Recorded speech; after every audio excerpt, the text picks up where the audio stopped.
நான் யாருக்கும் எந்த பாவமும் பண்ணல, என் மனசறிஞ்சு நான் யாருக்கும் எந்த துரோகமும் செஞ்சதில்லை, எந்த பொய்யும் பேசினதில்லை, என்னால யாரும் வருத்தப்பட்டதில்லை. அப்படி இருக்கும் பொழுது எனக்கு துன்பம் வராது அப்படின்னு நினைப்பா தெரியுமா?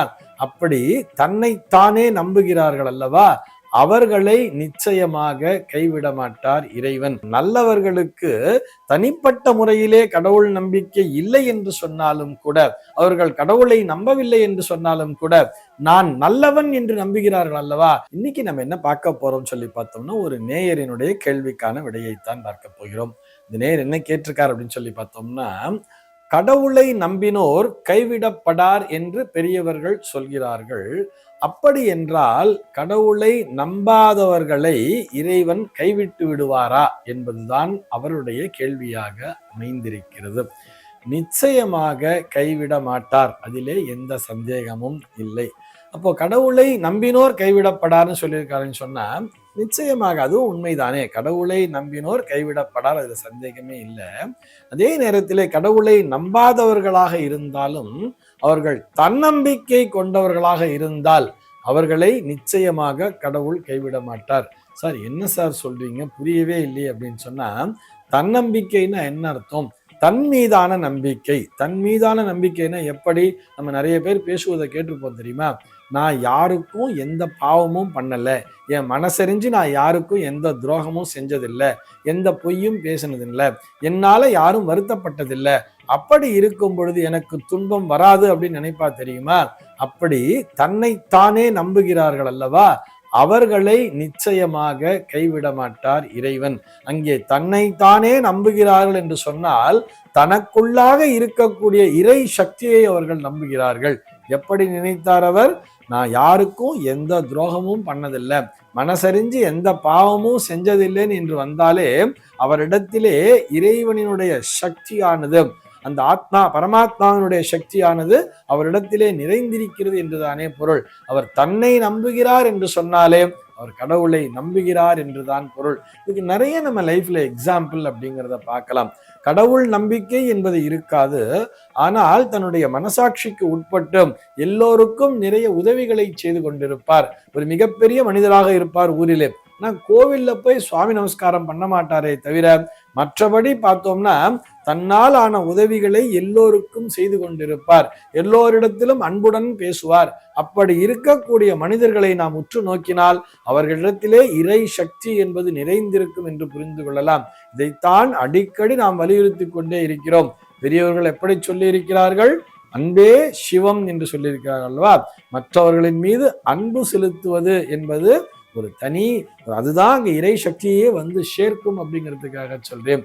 எழுத்தறிவித்தவன் இறைவனாவான் அப்படின்னே சொல்லியிருப்பார். எழுத்தறிவித்தவன் இறைவனாவான்னு சொன்னா நம்ம டீச்சர்ஸை மட்டும் சொல்லி தரல, நமக்கு குரு என்பவர் மட்டும் இறைவன் அல்ல. அந்த பள்ளிக்கூட படிப்பினை படிப்பதற்கு ஒரு உதவி செய்கிறார் அல்லவா.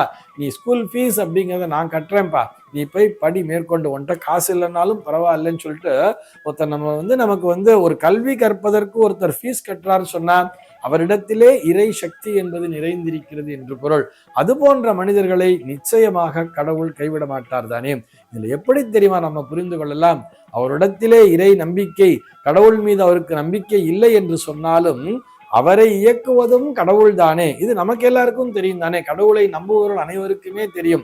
அவரிடத்திலே அதிகப்படியான பொருள் இருக்கிறது என்று சொன்னால், அவர் நிறைய பணத்தினை சம்பாதித்து வைத்திருக்கிறார் என்று சொன்னால், இறைவன் அவர் மூலமாக மற்றவர்களுக்கு உதவி செய்து கொண்டிருக்கிறார் என்றுதானே பொருள். அவரை மற்றவரிடத்தில் அன்பு செலுத்த தூண்டுவதும் இறை சக்தி என்பதுதான். ஆக நிச்சயமாக கடவுள் நம்பிக்கை இருக்கிறதோ இல்லையோ, யாரையுமே இறைவன் கைவிட மாட்டார். அவர்கள் அடுத்தவர்களுக்கு துரோகம் செய்யும் பொழுது, மனதறிந்து ஒரு பாவத்தினை செய்யும் பொழுதுதான் அவர் கைவிட்டு விடுவார். சூப்பர் ஸ்டார் கூட அடிக்கடி ஒரு டயலாக் சொல்லிட்டே இருப்பார் இல்லையா? என்ன டயலாக்? ஆண்டவன் நல்லவங்களை சோதிப்பான் ஆனா கைவிட மாட்டான், கெட்டவங்களுக்கு நிறைய கொடுப்பான் ஆனா கை விட்டுடுவான் அப்படின்னு சொல்லுவார் இல்லையா? நல்லவர்கள் என்று சொன்னால் என்ன அர்த்தம்? மற்றவர்களுக்கு நன்மை செய்யக்கூடியவர்களைத்தானே நல்லவர்கள் என்ற பெயரிலே அழைக்கிறோம்.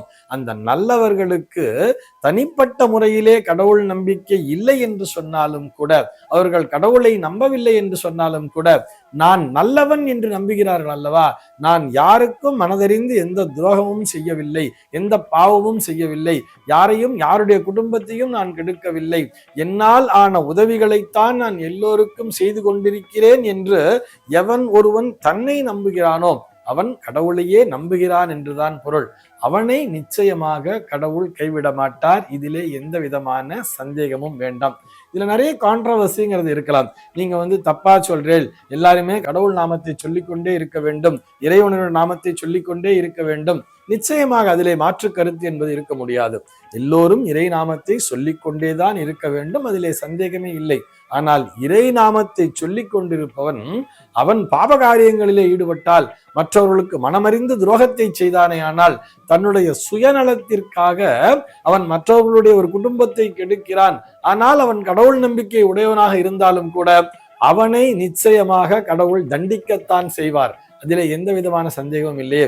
ஆனால் கடவுள் நம்பிக்கை இல்லாதவன் கூட அவன் மற்றவர்களுக்கு நன்மையை செய்தால், அவனால் என்ற உதவிகளை செய்தால் அவனை நிச்சயமாக இறைவன் கைவிட மாட்டார். இது போன்ற சந்தேகங்கள் உங்கள் மனதிலே தோன்றலாம். உங்கள் மனதிலே தோன்றக்கூடிய சந்தேகங்களை கீழே உள்ள வாட்ஸ்அப் எண்ணிற்கு அனுப்புங்கள். நம்முடைய அர்த்தமுள்ள ஆன்மீகம் பகுதியில் இவை பற்றி விரிவாக விவாதிக்கலாம். சர்வே ஜனாஹ சுகினோ பவந்து.